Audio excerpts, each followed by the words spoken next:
Okay, it is October 23rd at 6 p.m. We're here for the Common Council meeting on the second floor of City Hall. Agenda's been posted, media's been notified. Clerk, please take the roll call. David Holt, Stephen Jopek, Here. Eileen Daniel, Here. Carrie Michalowski, Here. Gerald Anderson, Here. Thomas Barnett, Here. Tom Kelly, Here. Leanne Felton, Here. Chris Hannes. Here. We do have quorum. Please stand for the pledge. I pledge allegiance to the flag of the United States of America and to the republic for which it stands, one nation, under God, indivisible, with liberty and justice for all. Okay, moving on to number 4, which is public comment. I have a Renee.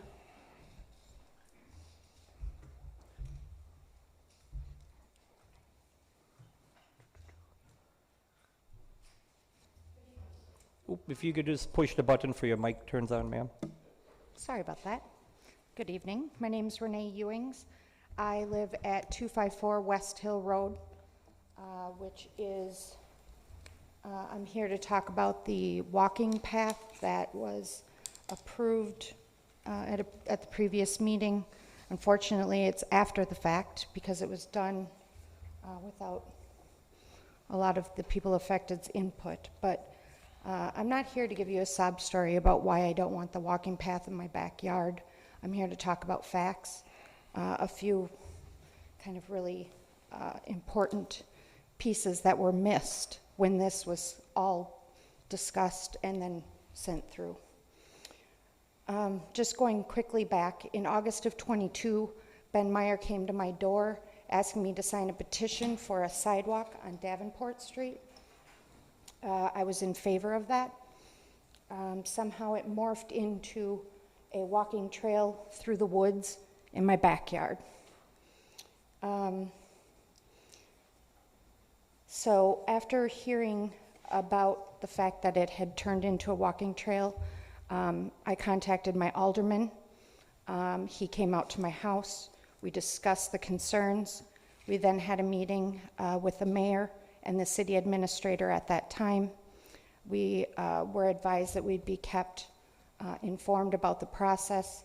The last thing that was said was that there was going to be a study completed to see if it was a good idea to proceed. I'm not aware of any study that was done. We've heard nothing about this until I was notified by a WJFW person who wanted me to make a comment about the trail. It's hard to make a comment when you don't know how it was all hashed out. I didn't hear anything about a survey or the concerns that we had that were addressed. So the big problems with this trail, and the reason that I'm here to talk to you today, which as you can tell is not comfortable for me at all. I would prefer to be sitting in my house. But the first issue is that, as you all know, when you had looked on the map, the proposed trail goes through what is listed as gap property. It is just a piece of trees, and it's like a little ditch, basically. So when you pull up the GIS maps and you click on each of the properties, you may all know this, it tells you who owns those properties. The gap property is not owned by anyone. It is not owned by the city of Rhinelander. It is not owned by me. It is not owned by the neighbors on the other side in Crescent. I made contact with the Land Information Office. It shows no deed that property is owned by the city of Rhinelander. There is no proof that quiet title action has been filed. So that's the first half of this trail is not owned by the city of Rhinelander. What I would like to see is I'd like to see the deed that shows that you can proceed with the trail, that the property is owned by the city of Rhinelander before it gets pushed through.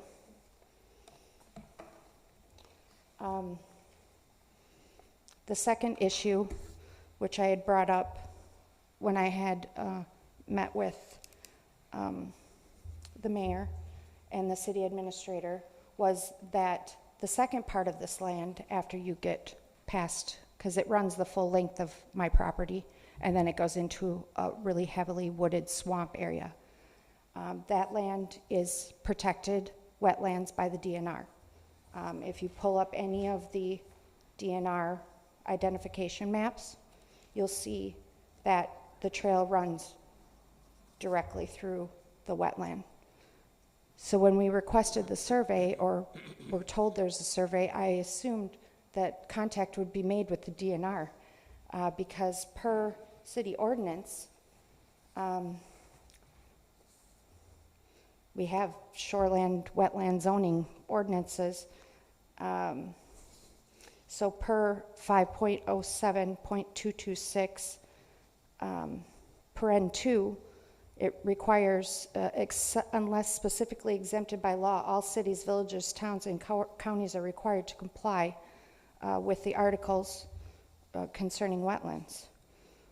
In looking at all of these, I'm not an attorney and I'm not a wetland specialist, but I am a knowledgeable person, and I cannot see under the permitted uses where this would be possible. But again, I'm not the attorney. But the DNR was not contacted, as I was told by the city administrator in my phone call a week ago Friday. So we would like to see that survey done and have that land be assessed. This is a beautiful, quiet area with a big pond where the bobcats and the deer come out, and we're gonna go through it, and we're gonna tear down trees, bring in fill. I did listen to the meeting where it was approved, and it was just not accurate. The information given was just not accurate, and that's why in September of 22, I emailed every single council member and implored them to come and see this property and to understand what was being asked. The third thing that I wanted to address or get answers for was a cost-benefit analysis. I worked in government as a CPS social worker for 15 years. There wasn't ever a time that a check was just written out without an understanding of what that benefit would be and what that cost would be. And there was nothing like this ever discussed, not in the meeting that I watched on the computer the last meeting. I'm not sure if anybody is familiar with West Hill Road. You come down there. There's actually 36 homes. The rest of them are assisted living, group homes. There's 36 houses that would benefit.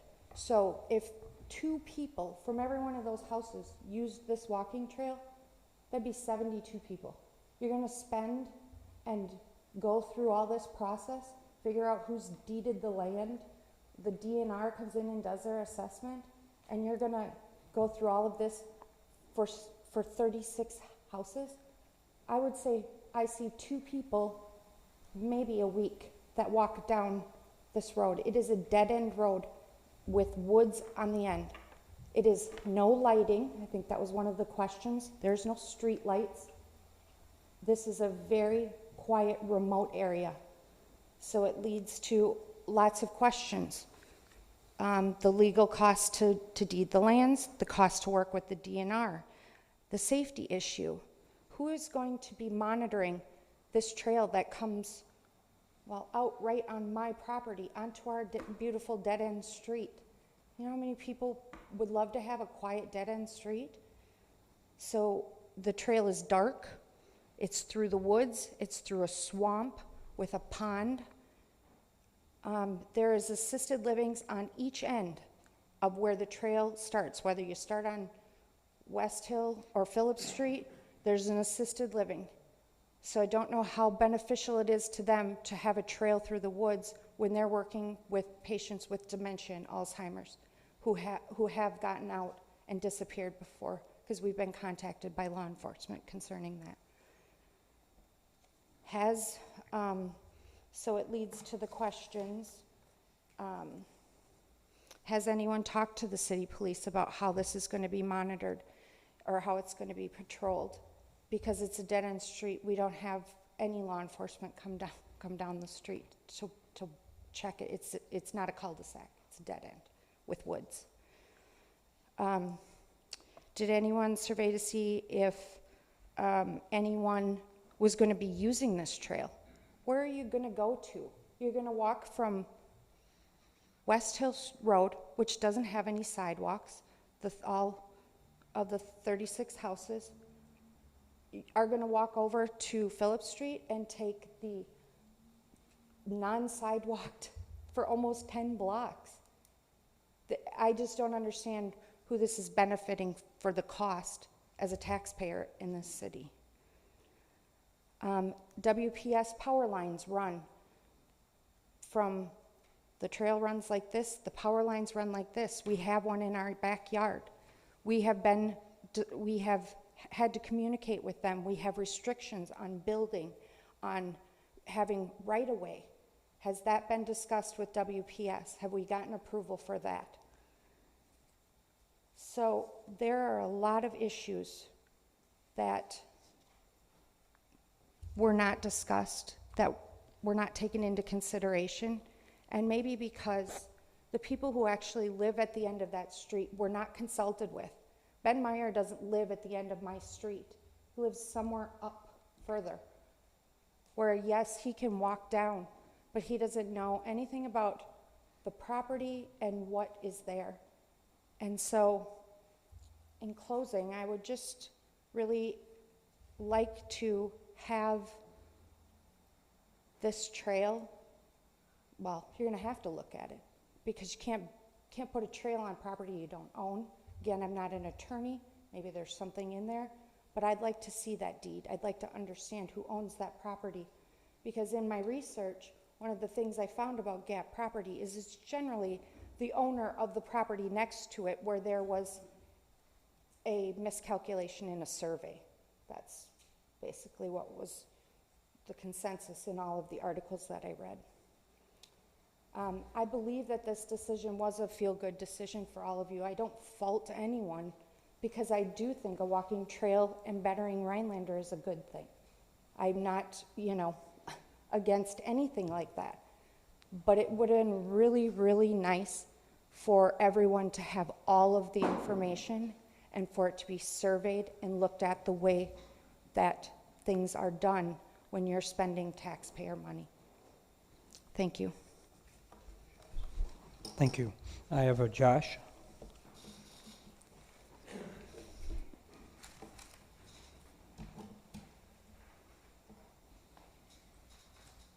Good evening. My name is Joshua Kunzman. I live at 534 South Pelham Street. Our family also owns property at the end of West Hill Road, which is in the town of Crescent, and then also a lot that is on Lois Street. By and large, this proposed trail, or approved trail, whichever way you want to look at it, would actually impact our property the most compared to anyone else. Like Renee said, I have a couple issues with the potential use of the property. There's a lot of wetlands there. I do appreciate the parks director wanting to hammer out a trail and go to it, but there's wetland there with several feet of water in the spring particularly. It isn't going to be passable without a lot of fill, and you can't just fill a wetland like that. I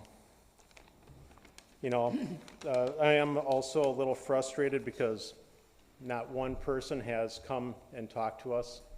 Mr. Meyer never came and asked us our opinion, no one from the city. I got waved down last year by neighbors telling me, hey, they're going to put a trail in. And they're like, hey, but don't worry.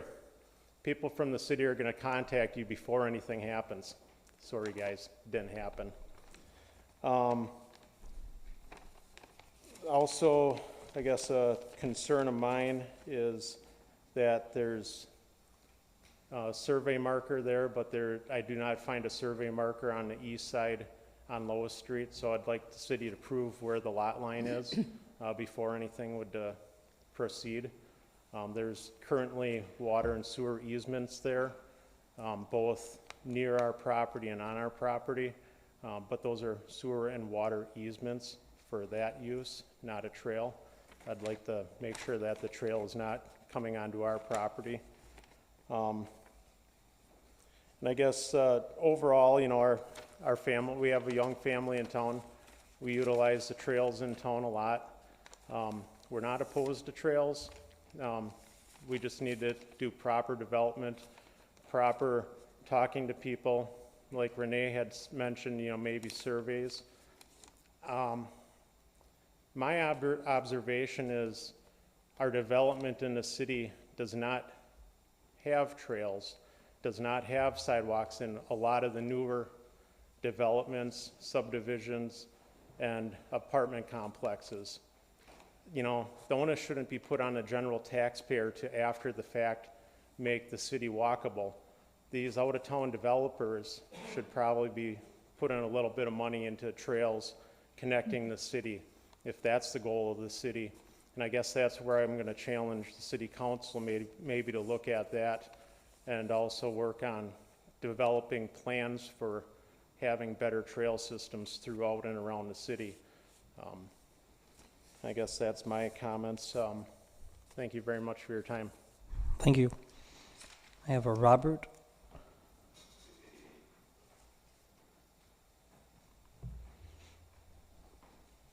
Oh, Roberta, sorry. That's all right. Hi, I'm Roberta Kunzman. I also live at 534 South Pelham Street. My husband Joshua and I own the property at the end of West Hill. And we are both concerned, as he shared. I agree that I would have appreciated having someone contact us about this. And I would like to know I would like to ask you to please put in the line or know where the lines are, know where the monuments are. It's a very narrow strip between our property line and the water, the swamp, wetland edge, so you got to be very careful if you're going to be monkeying in there. And I am very curious about your information on who would own the gap, if you have done any title search, and I would ask you to please do that.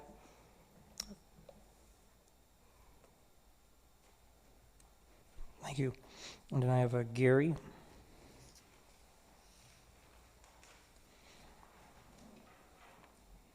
Gary Zarda, 349 North Baird Avenue here in Rhinelander. I wasn't originally going to come and speak to this as an issue, but after having had a conversation with a couple of my neighbors, I felt it important that I do my part and that I be a good neighbor. It's interesting that a lot of folks here today are talking about the consequences of the actions of this group in our day-to-day lives. And I appreciate that everybody that's on the board is sensitive to trying to balance the city's progress with the effects on everyday folks. And I'm appreciative of what you do. I watch all of the meetings for a variety of reasons. But I do want to encourage you, as our city grows, to consider the effects of these wider ranging actions. I can't go to I don't know if it's a special session tomorrow, but there is a gathering of the Planning Commission tomorrow to discuss an issue. I can't attend it. That being said, I don't want to just send in my email. I am going to do that for that meeting, but I want to honor something that I heard said in one of these meetings recently, which is if you have something to say, people should present themselves and come in and say it in person. So I didn't want to duck my responsibility to my neighbors by not coming in and saying my piece. So if you'll bear with me, I'm just going to share what I will send in an email that'll go out for tomorrow as well. So thank you for the opportunity to speak this evening about a topic of discussion at tomorrow's Planning Commission meeting about a second phase of the Settlers Village development at the corner of North Oneida Avenue and Timber Drive. I'm unable to attend tomorrow's meeting, so I would like to go on record this evening and alert you to a decision of impact being made by a couple of you tomorrow and perhaps all of you after the commission makes a decision. First, I'd like to recognize that I appreciate efforts being made to alleviate the housing shortage in our community. Housing for working class folks who will staff businesses in our growing community is a must. When councilpersons discuss partnering with organizations like Habitat for Humanity in developing affordable housing, I am heartened. New stores can't find employees when those employees can't afford to live here. That said, when development lands in my own backyard, literally, I want to be sure that I do not turn hypocrite on those housing stances simply because it inconveniences me. But our neighborhood has legitimate concerns about the Settlers Village development. From its outset, and this seems to be somewhat of a theme, from its outset, the development has been a series of surprises that did not seem to take into consideration the folks in the immediate vicinity of it. Settlers Village was pretty much a done deal before we even knew about it. Now there's phase 2. I will be honest and say that I may have been informed about a coming phase 2, but I do not know for sure that we were ever told that there would be, in fact, be more units coming. I wonder if there will be a phase 3, a phase 4. Be it 2 buildings or more, I want you to know that there have been consequences to the development that need considering before acquiescing to the moneyed interests behind it. Compared to others in the neighborhood, my family has faced fewer effects. Others behind me, I have been told, have faced major changes, ranging from sewer backups flooding their yard to having a once private backyard totally exposed with the removal of mature trees. In the latter instance, a promise was made that a fence would be erected. That promise has not been kept years or months after it was first made. I would like to ask that any approval of further development is contingent on the developers discussing these fencing promises with each of us immediately adjacent to any new building. Added to this, for a new building, there has been a series of upkeep issues. We had been told that this would be an aesthetically pleasing addition to the neighborhood. Instead, there are loose garbage cans spread across the lot that longtime residents have to stare out at, and an unplowed sidewalk that it is my understanding the very same folks just had to have. Now, because of instances like this when folks won't plow regularly, I might be asked to have the city take over my own plowing and charge me because these folks wouldn't be troubled with doing their own. Frustratingly, there has even been garbage left out on the road for weeks. In our house, there's a pool as to when the big screen TV box that has been in and out of Timber Avenue will eventually find its way to where it belongs. And that big screen TV box was still floating around as of this morning. Because of issues like these being somewhat predictable, I will tell you that I was open to offers of a buyout. Those offers were teased but never proffered, perhaps strategically. That's likely for the best anyway, as I like the neighborhood I live in. I simply ask that you seriously consider these issues before changing the character even more of one of Rhinelander's truly nice residential areas and handing it over to folks who aren't keeping some of their promises. Thank you. Thank you. Anyone else have any public comment? Any of the alders have any public comment? Nope. Okay.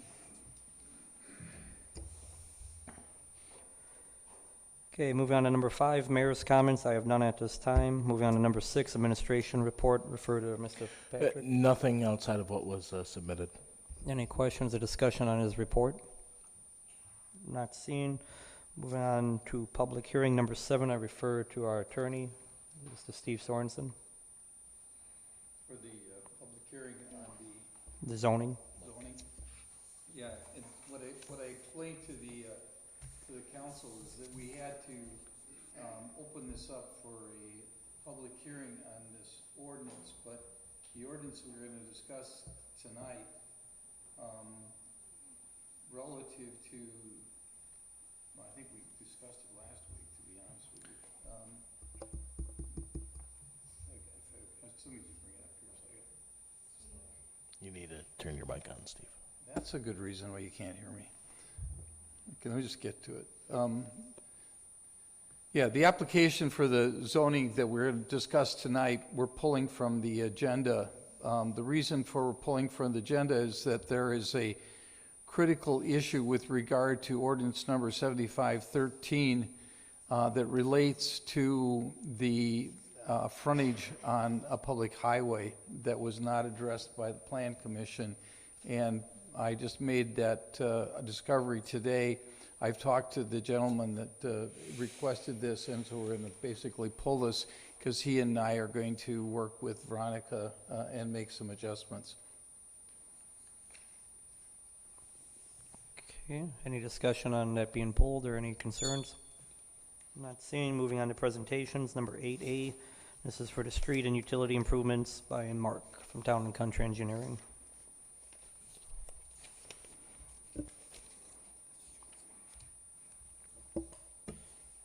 So I'm going to go through the three big projects that we have wrapping up here shortly. The first is Oneida Avenue. All the concrete work is done on Oneida Avenue. Paving has to be done on Conroe from Anderson to Courtney, Anderson from Pelham to Oneida, and the bit of Blackburn. Right now we're fighting weather, rain. We got cold coming. The asphalt contractor, Northeast Asphalt, is scheduled for this week to finish up the paving out there. That'll be those three streets that I just mentioned and finish up the asphalt driveways. They're shooting around the raindrops this week. They're looking at Wednesday, Friday, or Saturday to get that stuff wrapped up. You'll see the restoration. There's no seed or mulch out there right now. That's because we're in a cold weather period. What we'll be doing is monitoring the temperature of the soil.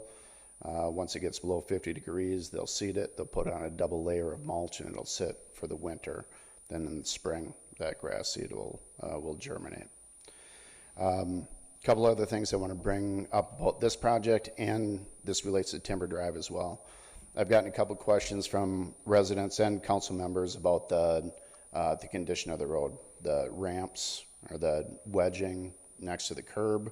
What's that all about? And some of the manhole castings, they have area of asphalt cut out around them. Both of those things are by design.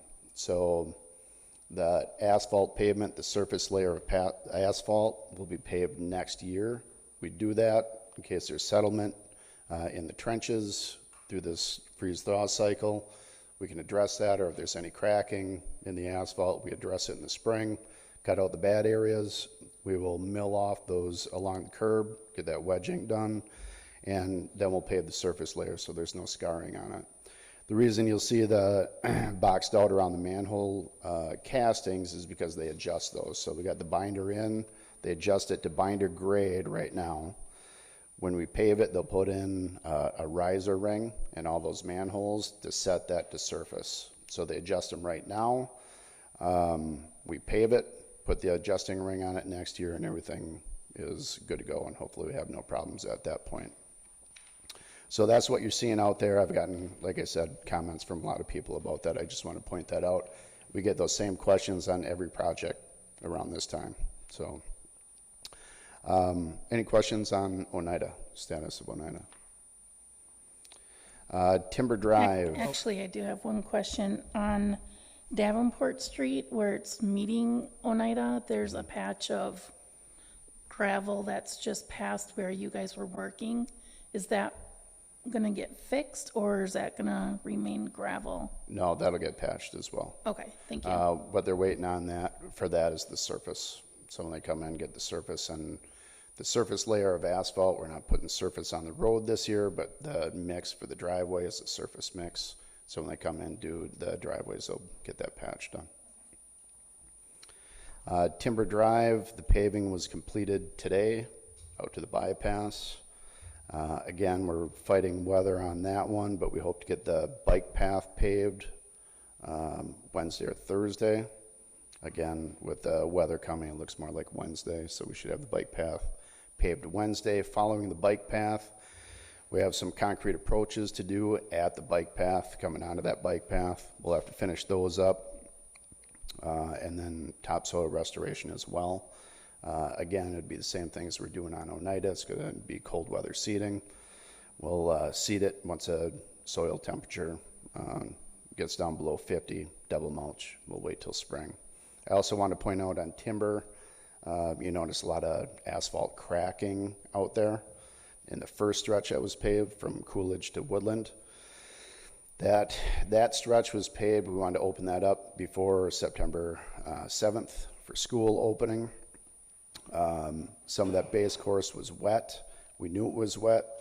The contractor was pushing to get it paved, and they took the chance on paving over that. So what happens sometimes is if the base course is wet, they pave it, they get it sealed up, that base course will heal. The water will come out of it, it'll harden up, everything will be good to go. Contractor took the chance on those areas, knowing that they were soft. Those are going to be cut out. They'll cut around those cracked areas, remove the base course, get that wet material out of there, get that patch back in. Those will be paved this year as well. So that should be happening this week or next week. Just so the council is aware of that, is at no cost to the city. That's a chance that the contractor took. The repairs of those are at the contractor's cost. So that's Timber Drive. Any questions on Timber? I do have one. Do you document where they do those patches? Yes. So that way if we see future issues, we could say it was a root issue versus something that came up. Yes, sir. There is actually a couple of other areas that we noted as being wet. We have those noted. We haven't seen any issues with them, but the plan is to take a close look at those areas in the spring. Cool. Thank you. Phillip Street, paving of Phillip Street, just so everybody's aware on this, the contractor was prepared to pave that about 3 weeks ago. The day before they were going to pave it, we had some discussion with staff about curb on the north side of that road. It was in very poor condition. We decided to pull that curb out after the south side curb had been poured. The idea being Chippewa was going to be in, they could pour that curb and we can get the binder in. Mustn't pull the curb. We're waiting on the concrete contractor to come in. It took them 3 weeks to get that curb poured. So we are now at the stage where we want to get that paved. Curb's in, sidewalk's in, everything's good to go. Again, we're just waiting on the rain to stop to pave that. We, talking with staff today, we have decided to just put the binder down and put the surface on next year. So, but that will be paved this week. We're hoping, again, Wednesday to get that paved and get the bridge open up. As far as the water main, just so everybody knows, the water main is in operation. Everything's good to go with that. So other than the street reconstruction, it's complete. Any questions for Mark? Okay, not seeing. Thank you. Thank you. Moving on to 9, proclamations, none apply for this meeting. Moving on to number 10, ordinances. 10A, this would be regarding ordinance 2023-8. I refer to our city administrator. Yeah, thank you, Mr. Mayor. So basically took the advice that, or the guidance that council gave last month and added a sentence there that says, or an involved member of the Rhinelander community. So I believe that's what you were looking for, so pretty straightforward. Mr. Barnett. Yeah, I asked for that to come forward, and I don't see any reason why that shouldn't be adjusted in the ordinance. And right now I'm looking for, there it is. All right, so I'm going to make a motion to accept the change of the city ordinance number 2023-8, amending Chapter 5123A Historic Preservation. Daniel, second. Okay. Any discussion on said motion? Mr. Anderson? I said before, I think we ought to have residents on city committees and commissions. So I hope that the emphasis will still be on trying to get residents, at least, even if we do have an alternative. Okay, not seeing any other discussion. All those in favor, please say aye. Aye. Opposed? Abstain? Motion passes. So this would come to our next regular council meeting. Moving on to 10B ordinance, disregarding ordinance 7513. That's the one we pulled, Mr. Mayor. Sorry, so that's the one we pulled. Moving on to 11, unfinished business, none apply for this meeting. Moving on to 12A, discuss and approve common council meeting minutes from October 9th. Daniel, make a motion to approve the meeting minutes from October 9th, 2023. Joe second. Any discussion on the meeting minutes? Not seeing. All those in favor, please say aye. Aye.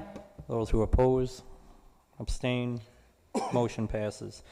Moving on to 12B, discuss and/or action proposed resolution 2023-122. This is regarding, looks like doing some bonds for 3.8 million. I don't know if Wendy, if there's anything you wanted to speak to on this, or? A different version or a corrected version is at your dais there, is in paper there. So if anybody doesn't have one, I give them one. But So this is the financing specifically for the Oneida Ave project. In '22, we used interim financing, and now once we make the final draws on the interim financing, we'll close on this loan and pay off the interim financing. We are very close. We have to first spend down the 3.72 million of loan before we can tap into the grant. And through payment 6 that will be coming next month, we will be very close to using up all of the loan funding, but we're not going to be exactly over that amount. So the amended version of the resolution is just going to allow us to take more than one draw on the loan instead of exhausting the full interim financing first. And then there's another version in there related to this financing specific to the USDA forms. Daniel, I'll make a motion to approve resolution 2023-122, authorizing the issuance and sale of 3,872,000 sewage system mortgage revenue bonds, and providing for the payment of the bonds and other details with respect to the bonds. That's a really long title. Anderson, second. Any discussion on the motion? Not seeing. Clerk, please take the roll call. Thomas Barnett. Aye. Leanne Felton. Aye. Carrie Mikulowski. Aye. Tom Kelly. Aye. Gerald Anderson. Aye. David Holt. Eileen Daniel. Aye. Stephen Jopek. Aye. Motion passes. Moving on to 12C, discuss and/or action for proposed resolution 2023-123. This is that second half that Wendy was referring to.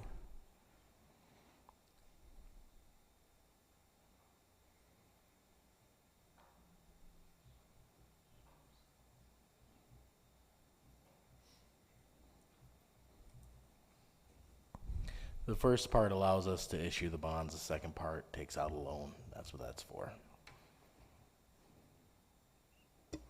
Barnett, I make a motion to accept resolution 2023-123, approving the resolution from the United States Department of Agriculture for a loan in the amount of $3,872,000 for improvements related to the Oneida Avenue project. Anderson, second. Any discussion on the motion? Not seeing. Clerk, please take the roll call. Carrie Mikulowski. Aye. David Holt. Eileen Daniel. Aye. Stephen Jopek. Aye. Gerald Anderson. Aye. Thomas Barnett. Aye. Leanne Felton. Aye. Tom Kelly. Motion passes. Moving on to 12D, discuss and/or action proposed resolution 2023-124. This is regarding the development of a hotel on the bypass. This was part of the development agreement from last year, if I'm not mistaken. Yep, then this is for the improvements that they did, that was in the developer's agreement for $910,000. Daniel, I'll make a motion to approve resolution number 2023-124, approving the application for a $910,000 state trust fund loan for the development project in TID number 12. Jopek, second. Any discussion on the motion? Mr. Jopek? This might just be that I'm still learning, but as far as the 910,000 goes, is that right around the area that it was originally projected at? I believe it was, yes. I wasn't here for it, but Right. I'm watching Wendy shake her head yes, so.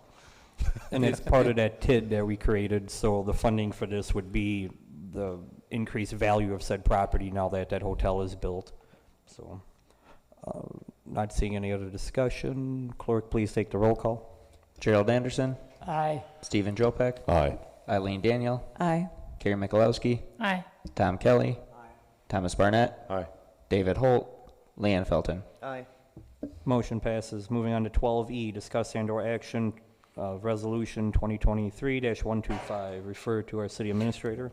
Yeah, so what this is we begin the open enrollment process coming up here. But first, as a matter of housekeeping, we have to have this resolution. Apparently, it's something we've done every year here, and it shows you what the health insurance that's offered to city employees is. Mr. Barnett? Has any of it changed from last year? I don't believe any of it has changed, but Wendy? The structure of the health insurance and everything that is offered has not changed. It's only the premiums, but it's still going to be at a 0% cost for the basic plan for the employees, and the employer, the city, is going to pick up that additional cost. Daniel, I'll make a motion to approve resolution number 2023-125, health, dental, et cetera, coverage plans for 2024. Mikulowski, second. Any discussion on the motion? Ms. Daniel? It seems unusual to have the word et cetera in the title of a resolution. That leaves it open to a whole lot of things that could be entered into that particular resolution. I agree, and I'll tell you, I'll pull back the curtain here a little bit on being a city administrator. You use resolutions from the years before, so apparently it said it that last year and the year before that and the year before that is my understanding, so. Somebody make a note that for the 2025 health benefits, we remove the word et cetera. Definitely. Thank you. Okay, not seeing any other discussion. Clerk, please take the roll call. Leanne Felton, Aye. Tom Kelly, Eileen Daniel, Aye. Thomas Barnett, Aye. Gerald Anderson, Aye. Carrie Mikulowski, Aye. Stephen Jopek, Aye. David Holt. Okay, motion passes. Moving on to 12F, discuss and/or action proposed resolution 2023-126, referred to our city administrator. Sure, and so this is a grant application for a recovery coach, and Captain Camilleri, I don't know if you'd like to speak on this at all, or he is the author of the grant application, so, and the destroyer of tables. Small tables. Small tables. I can talk a little bit. It's just the cost of the coach is what we're asking for, maybe a little bit of overtime for officers if they want to go with the coach to do an introduction, and then equipment to cover the costs or to cover the coach throughout the year. Currently, we're entering our 6th year of having the recovery coach here at Rhinelander PD. We've done a good job on grant funding, donors, and paying for it a little bit with, I think a few years back we had to pay a little bit, but this grant would cover us for at least another year with the recovery coach. Mr. Barnett? Have you seen a lot of success growing year after year, having a recovery coach? Yeah, I mean, absolutely. We routinely introduce our coach to probably 30 different people within our community. I'd say 60 to 70% increase their recovery times, their sober times, which decreases their contacts with us, as well as less visits with EMS in the hospital. And these are people that we're deflecting. It's a deflection program, so we're doing it before incarceration, before tickets.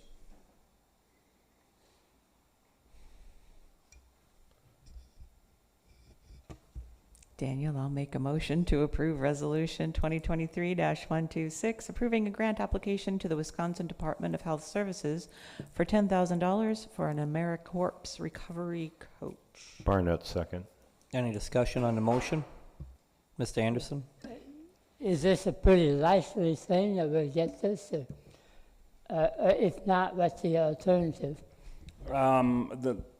There's other grants going out. I mean, I think they can go up to like 1.5 million. So our 10,000 is pretty little. So I feel like it's highly likely we'll get it. We've been doing this deflection program at the PD before it was a thing. And so these grants are finally catching up to it and offering it to smaller police departments. So hopefully I'm a good grant writer. So I think it comes down to that, really. Okay, not seeing any other discussion. Clerk, please take the roll call. Eileen Daniel. Aye. David Holt. Tom Kelly. Aye. Stephen Jopek. Aye. Thomas Barnett. Aye. Gerald Anderson. Aye. Leanne Felton. Aye. Karen McLowski. Aye. Motion passes. Moving on to 12G, discuss and/or action proposed resolution 2023-127. Looks like this was for well 5 when we took it offline for evaluation. Looks like the liner is failing and we're looking to have your approval to replace said liner. Sure. So what it is, and Kurt Johnson, our wastewater foreman, is here. But what it is, and Kurt can probably speak to this a little bit cleaner, but there's a sleeve, a liner that goes down into that well, and that's been failing. Kurt, you want to? Yeah, so upon the rehab being done, which is a mechanical and chemical cleaning of the well, it was discovered that there was 10 feet of material, which is sand and gravel down in the screen. They bailed it out, and we did a camera inspection, which the DNR was also there for, and it was recorded where the stainless steel screen is 43 feet down in the well, and it goes another 20-some feet.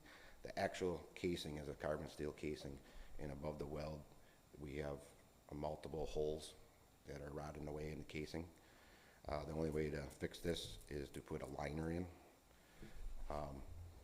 They're actually working on another one. This company's working on another one in an area close to here too. It's a common thing. The well is 45 years old. It was drilled in 1978. So as you can see, there's a couple different prices for a carbon steel liner or a stainless steel liner. Stainless will last forever. Carbon steel is the same as the well casing, so we're going to have this issue 40 or 50 years down the road. Also, the carbon steel comes from overseas. We don't know the shipping on that. It could be months. Stainless steel is coming directly out of Minnesota, can be here in 3 weeks. I think for the $17,000 more, I think it's well worth it, and we won't have to do another liner in this well again.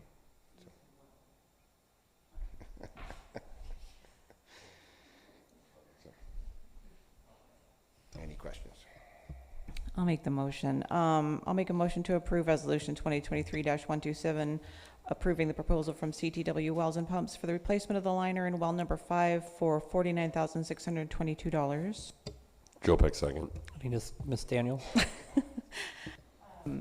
The question I have is, as everybody's going to ask, where's the money coming from? So has this been budgeted for? Is this something, okay, Wendy? No, it hasn't been budgeted for. It'll need to come out of the water fund. It'll come out of the water The fund. reserved. Yep. Because it's a part of the utility. Okay, is well number 5 still offline? I believe it is. Is it, Kurt? I believe it is. Yep. Okay. It's offline, and it can't go back online until this liner's put in. And you said we can get that in 3 weeks from Minnesota? Once the liner comes in, it has to be specially made because we have a special size casing.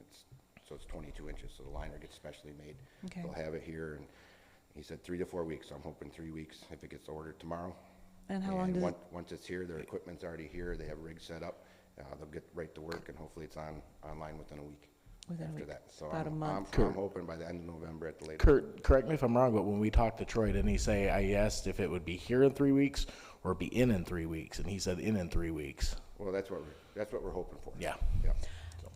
What happens, okay, if we're looking at 3 to 4 weeks, what if it snows in between? Is this something we can still do? Absolutely. Okay. Yep. The casing's inside a well house, so they access it from a hatch. So, Okay. yeah. Just Hatches get covered with snow. Well, and same with like a frost, there's no frost issue or nothing like that, too. Okay, cool. Mr. Jopek? That the well has been down, what impact does that have on our overall water system that makes, you know, I can obviously see that, but just kind of, can you explain what impact that has so that we should probably be a little bit more urgent about it beyond just the long-term savings? Yeah, so the DNR does want this line back on as soon as possible. Right now, it doesn't affect what we're pumping into the system unless something happened to another well. 4 and 5 are where they're located, they pump into a reservoir, and the reservoir pumps to our system. So in normal operation, 4 and 5 would alternate going into our reservoir and then pump out during cycles. So right now, we have 6 that pumps into the system in our reservoir, and 7 and 8 are obviously offline. So obviously, if something would happen to 6 or one of the other wells, or I should say 4, it wouldn't be good. So. And part of the reason why this activity was done this time of the year is we're in between running water for freezing issues in the winter and people watering their grass. So this is kind of a slow time for water usage. Yeah, correct. So taking 5 offline to do this rehab, and then after finding this out, we did wait for our usage numbers to go down, because in the summertime, the mayor's correct. We got really high usage with industrial users using cooling water and people watering their lawns and et cetera. Okay, any other discussion? Not seeing. Clerk, please take the roll call. David Holt, Stephen Jopek, Aye. Eileen Daniel, Aye. Carrie Mikulowski, Aye. Gerald Anderson, Aye. Thomas Barnett, Aye. Tom Kelly, Leanne Felton. Aye. Motion passes. Moving on to 12I, discuss and/or action proposed resolution 2023-129. Mr. Patrick? This is the continuation of the transitioning project for our IT department. Tara here, her and I have been talking about this quite a bit. So what this is moving information over onto new servers, new firewalls, that kind of thing. So. Okay. Mikulowski, I'll make a motion to approve resolution number 2023-128, approving the proposal from Technology Management for information technology improvements for the city's streets and water departments for $21,862.50. Felton, second. Any discussion? Mr. Anderson? It seems like we've had lots of little pieces of IT improvements over the last year or so. I just wonder how many more we'll need to have before things are really up to date. You need to go straight to the head barber for this one. She'll be able to tell you. Yeah, it's taking a long. That was tourist route. that was planned. Yeah.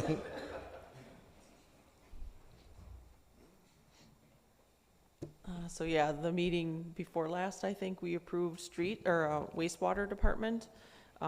We have to order equipment. It takes a long time to come in. Next is streets and water, and they should be consolidated, and you'll be hearing from me again probably on the November 13th meeting for the PD side, and then hopefully we'll be wrapped up for this part of the consolidation project. But equipment's taking 6 to 9 months to come in still at this point. Any other discussion? Not seeing. Clerk, please take the roll call. Thomas Barnett, Aye. Leanne Felton, Aye. Carrie Mikulowski, Aye. Tom Kelly, Aye. Gerald Anderson, Aye. David Holt, Eileen Daniel, Aye. Stephen Jopek. Aye. Motion passes. Moving on to 12I, discuss and/or action proposed resolution 2023-129 for the One Nation project. Refer to our city administrator. Sure, and I received this from these folks. Carrie sent it to me on Friday, and this is to memorandum of understanding to receive $10,000 in funds for the map makers group. Barnett, I propose to accept resolution 2023-129, approving and authorizing and directing the mayor to sign a memorandum of understanding between the City of Rhinelander and the National League of Cities for the acceptance of One Nation, One Project community funds in the amount of $10,000. Jopek, second. Any discussion? Mr. Anderson? I need a refresher on what One Nation, One project, what that is. I think Ms. Michalowski knows the most since she sits on that commission. This is the grant that we received from the One Nation, One Project in relation to the skate park. Any other discussion? Not seeing. Clerk, please take the roll call. Karen Mikulowski. Aye. David Holt. Eileen Daniel. Aye. Stephen Jopek. Aye. Gerald Anderson. Aye. Thomas Barnett. Aye. Leanne Felton. Aye. Tom Kelly. Motion passes. Moving on to 12J, discuss and/or action remote meeting policy. Looks like that starts at page 82 in your packet, and I refer to our city administrator. So, per your guidance, I took the discussion that you all had at the last meeting there, kind of took that into guidance and looked at some other policies, and also worked with the city attorney on this to get a policy for you to hash out and take a look at, or take a look at and hash out. Mr. Barnett? Yeah, I read this Saturday. I read through it, and I really like what you have put in here. I think it addresses the issues that we've been having with remote calling in during meetings, and I think it gives the right people the right power to do what they need to do to keep the meeting running in an efficient way. So I'm all for this resolution to change this policy. Ms. Daniel? The only issue I have is with paragraph F that reads, it starts with, while attending a closed session electronically, and in the past we have never allowed anyone to attend via electronic means to closed sessions for various reasons, mostly because you can't secure the location where the person is at. So if someone were to overhear, walk in the room, what have you. So I would request that paragraph F be removed. I kept that in there because a lot of policies that I looked at did have that in there, something to that regard. So I understand, I just wanted it for your discussion purposes. Would you like F to be removed, or just closed session does not apply for electronic? Because removing it leaves it kind of... I think I would put in a different paragraph that says that we do not allow electronic attendance of closed session. It's as simple as that. Okay, Mr. Anderson? Well, I had a similar reaction to that, if we're not going to allow it. But then after I thought about it, I thought, well, these things keep changing all the time, the electronic means of doing things and the attitudes of people toward it. Maybe it's good to have a policy there if at some point we do decide to allow it, that it would be there. But maybe it's good to have a sentence in there saying that, that we're not allowing it at this time. Mr. Kelly? One concern we should have is that if we do not allow a remote member to vote or attend a closed session, we could lose a quorum. And nothing would get done in that closed session because we don't have a quorum. That would be a concern. Then a quorum would be 6, correct? Yeah. So, Mr. Jopek? That would be concerning, but at the same time, I think the risk we run by hosting closed session in the event that private materials does get through electronic means, that we could probably be facing a bigger issue than quorum, just from like legal action, that kind of stuff. So I think a no, just a zero remote policy for closed session is the one that keeps us safe. And I think keeping the F that has that verbiage in there, I think is probably our best bet. And then we readjust it should the time come. True. Ms. Daniel? I will merely say that if in the entire time I've been on council, I think we've come out of closed session and voted on something maybe 3 times. So usually closed session is an informational period, and it's very rare that we come out of that and need a quorum in order to pass something, which could also be moved off to the next meeting. It's probably not urgent enough that we have to have a quorum afterwards. Just a point. Mr. Anderson? I had some more comments about the whole thing here. I first want to apologize if some of the stuff I've done has led people to want to be more restrictive. I think it's a useful thing to be able to attend meetings rather than not. That I'm not feel like I'm not doing my job if I'm not making every effort to attend. But I have had some problems with it, and especially the technology and the connection, I guess I'd say, and the provision for the mayor to cut a person off if it's not working makes full sense to me. Because I mean, I can't tell from my end as much as you can tell from your end, but if there's a problem.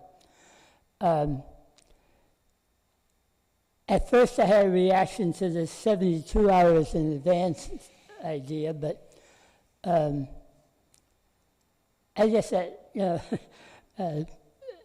probably doesn't make much difference one way or another.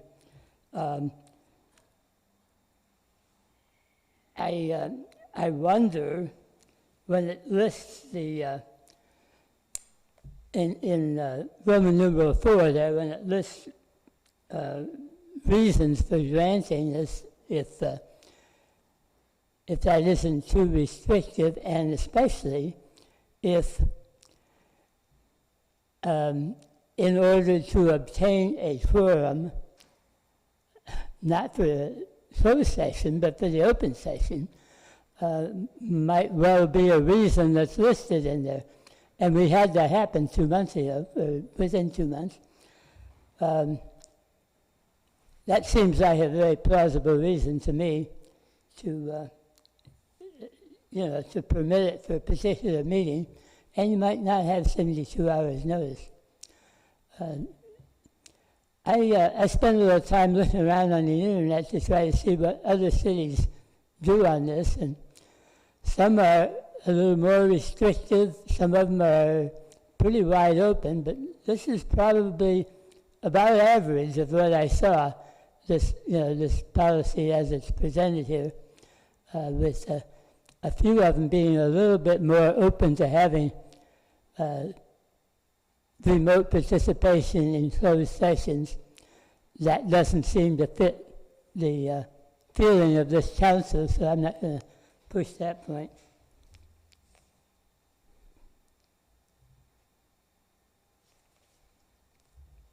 Yeah, Ms. Daniel? I will point out that in paragraph A1, where it states, the council member shall notify the mayor at least 72 hours prior to the meeting unless impracticable. And so I think we're giving, there's your out. It's, if I come down with the stomach flu, you don't want me here, and that's not 72 hours in advance, but I mean, it's just where practical. So we've got that actually covered within this. Mr. Anderson? Yeah, I'm okay with leaving that all up to the mayor's discretion. Okay, would there be any action the body wants to take, since there was no motion on the floor?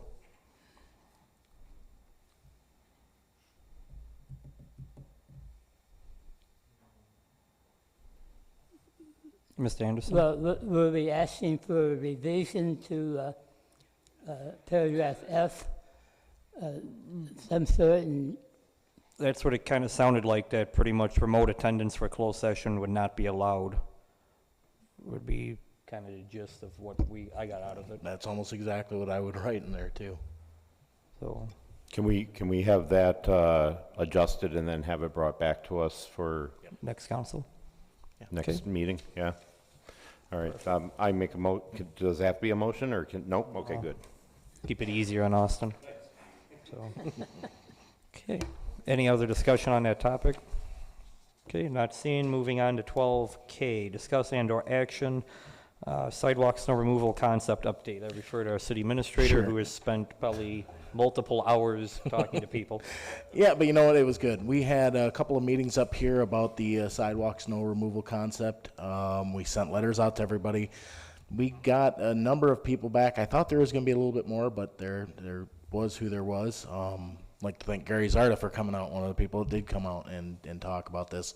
But what I would tell you is this, is that from the meetings in person here, it was mixed at best. Most people, I would say, were not for this. A lot of them didn't understand it.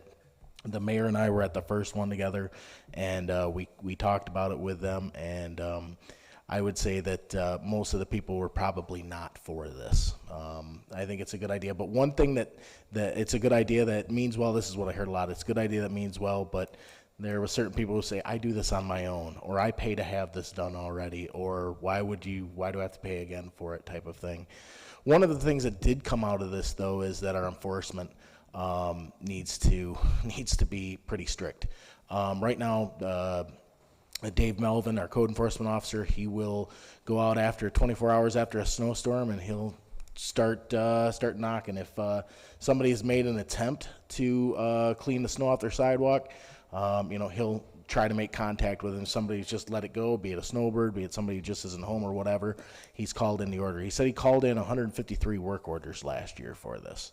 So we need to just keep up on it, and I think there's no easy answer. It's going to snow. People are going to go to Phoenix or to Miami or wherever they go, and these things are just going to happen. But we need to just work on the enforcement a little bit more, and ask for people's patience with us, and ask for their help with cleaning their sidewalks. So the other thing to keep in mind, and I don't know if Brian, if you could speak more to it. So when the snow event stops, city ordinance states you have 24 hours to remove the snow from your complete sidewalk. So some of that is Dave's a Monday through Friday kind of a guy. So depending on when that event stops, it might not be until Monday. Right. From there, if I'm not mistaken, he has to give a written notice to the door of said property. And then they have another 24-hour notice to remove, technically? Correct, yeah. So you're looking at a minimum 50-plus hours, whatever it takes for Public Works to get down there to remove it. So one of the things I heard a lot of is there a way to shorten that time frame, where maybe on these streets in question, at hour 24, they start their engines. If there's no attempt made, we take a picture, we find the people who didn't make an attempt. Where if you made an attempt, we just take care of it then. So that was something some of the people were talking about, because most people said, hey, we do our job, why should we be penalized for the ones who don't? Which is a valid argument, but it's how do we get these sidewalks clean quicker for public safety would be still the vision of the program, I would say. So, I sorry to have you stand up there, Brian, but the other thing that I would say too is there's some of this is just how this city was built. There's sidewalks real close to the street, and our guys will come and clear it, but they make multiple passes at it. So you're going to get, that frustration when you clear the sidewalk and then somebody comes along a half hour later and puts more up there. It's unfortunate, but it's simply the nature of the beast. We're not going to get away from that because we got to continually clear those streets. So, true, Mr. Anderson? Yeah, I'm sorry I shouldn't make it to those meetings, but I do want to commend the administrator and others for going through that process. I think that's a good way to approach a lot of things that we might like to do, but we need some more input before we do it. And, we may still decide to do something even if some people speak against it, but at least we'll have more ideas in the pot to work with.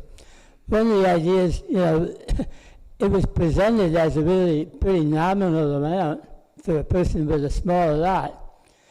But if someone has a pretty large lot, it can be quite thousands of dollars. And that seemed to be sort of a problem.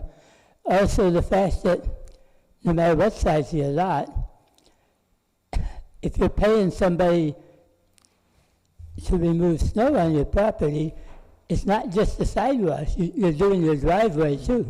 And so if you're going to have to do that anyway, I think people feel like, well, might as well do the sidewalk.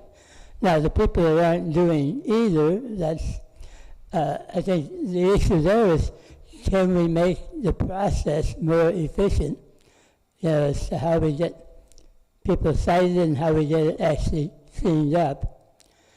And the other thing I heard is, why those streets when we haven't figured out what to do with Brown Street yet? True. Ms. Michalowski?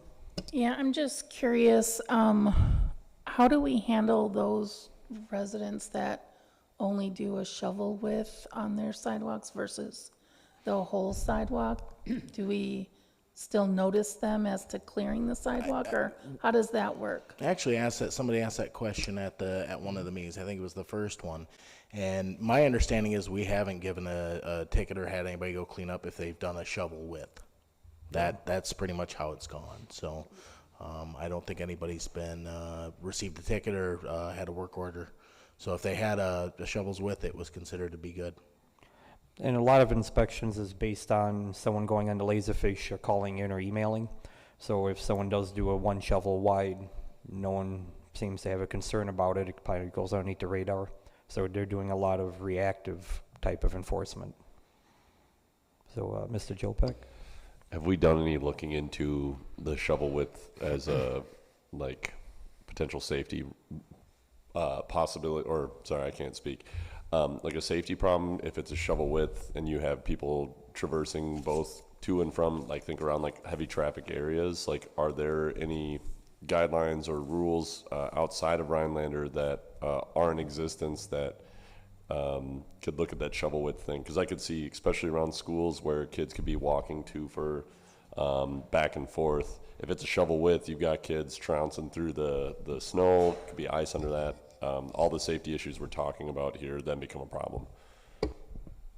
Typically in the past, this has been reactive, like we mentioned. Last year was our first time proactive because we had an actual dedicated code enforcement officer. So this is still kind of morphing for us. But when the orders go out, the orders do say shovel the full width of the sidewalk. So when the orders go out, we do have them do the full width of the sidewalk, and we don't let them, we'll still send somebody out there to shovel it if it's not done to what we're requesting or requiring of them. One of the things that you do have an issue with, kind of piggybacking on what Brian said, is you have 65 miles of street, probably 30 to 40 miles of sidewalk, and we have basically Dave Melvin doing this. So it's one person to do it. So we usually focus on complaints or on something that somebody has seen, be it either police, fire, inspections, Dave, Public Works. So that's where we focus on. So a lot of times I think if there is a shovel width, it's probably seen as we need to focus on somebody who's done nothing. So it's a little bit of prioritization. Mr. Barnett? I'm just, I would actually like to hear from my fellow alder people and mayor, administrator, what do you think, in your opinions, do you think the 24-hour notice is good enough? Say there's 8 inches, 9 inches of snow, like one of those really heavy snowfalls that takes like even a snowblower 2 passes to get even down to the sidewalk.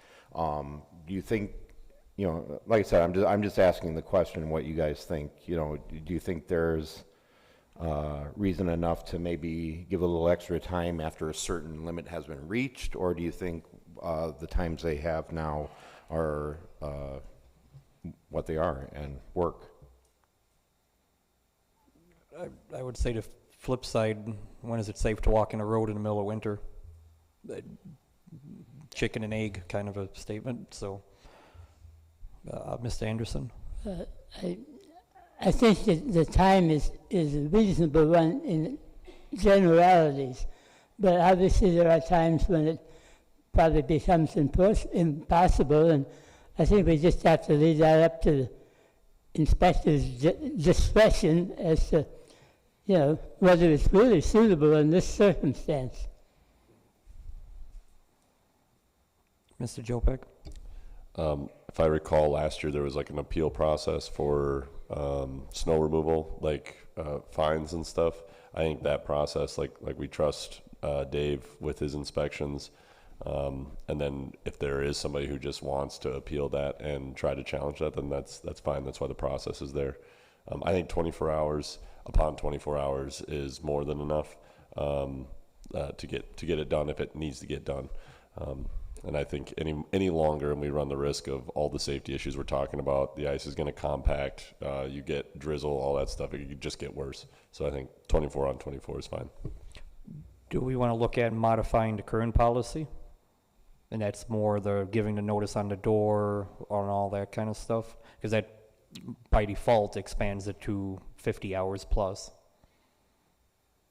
Because at 24 hours, it should be done. Then Dave has to go out there, give notice, give him another 24 hours to to do it, and then give it to Public Works, who gets out there in a timely fashion.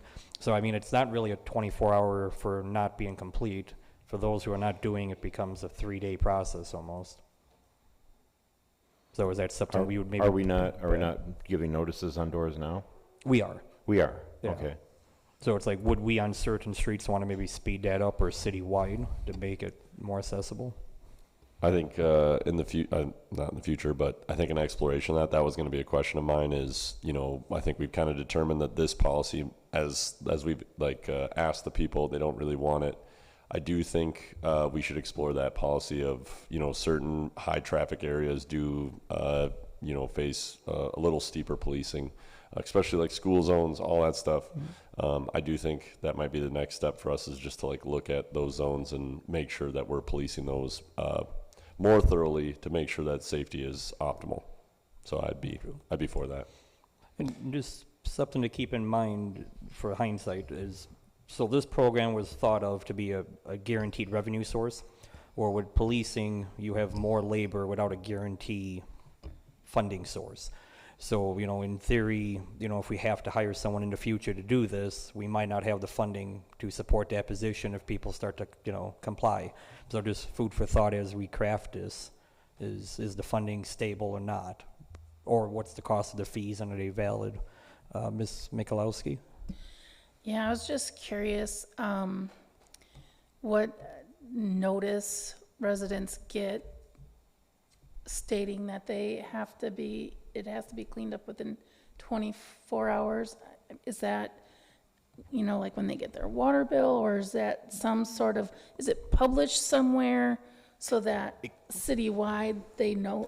I don't know that it has been, but it can be. That's not a difficult thing to I'm put just on Facebook wondering or if it website. wouldn't be prudent to publish it, relatively soon, because snow can fly anytime now, that's what it is. And then I agree with Steve that, we might want to look at that, because if everybody's given notice, ample notice prior to snow flying, I think 24 hours is plenty enough time. I don't necessarily know that you need to do an additional notice on top of that, at the door, but I'm open to look at other things too. But I think if the entire city, it gets published somewhere, that might be the best way to go. True. If I'm not mistaken, Austin, didn't we do some media, meaning Facebook and website posts last year about it? To my memory, I think we did. I know it's also in our ordinance that, but again, most folks aren't reading the ordinance every day like I am. True. Yep. Ms. Daniel? If you're looking for a way to get it out to the general public, I would recommend local TV station, a PSA on local radio stations, and in both newspapers, not just the River News, which is our paper of record, but also the Star Journal, which everybody gets. So, and ask them if they do a story on it, and just talk about why we do it and how it's important and blah, blah, blah. So make it a story for them rather than just a public notice. Mm-hmm. So then for our next council meeting, do you want us to bring the current policy for you guys to review and possibly tweak? Okay. Anything else for this topic? Okay, not seeing. Moving on to future agenda items, which is A through F. Anything anyone would like to add? Okay. Our next scheduled meeting is November 13th at 6 p.m. It is 7:19. Meeting adjourned.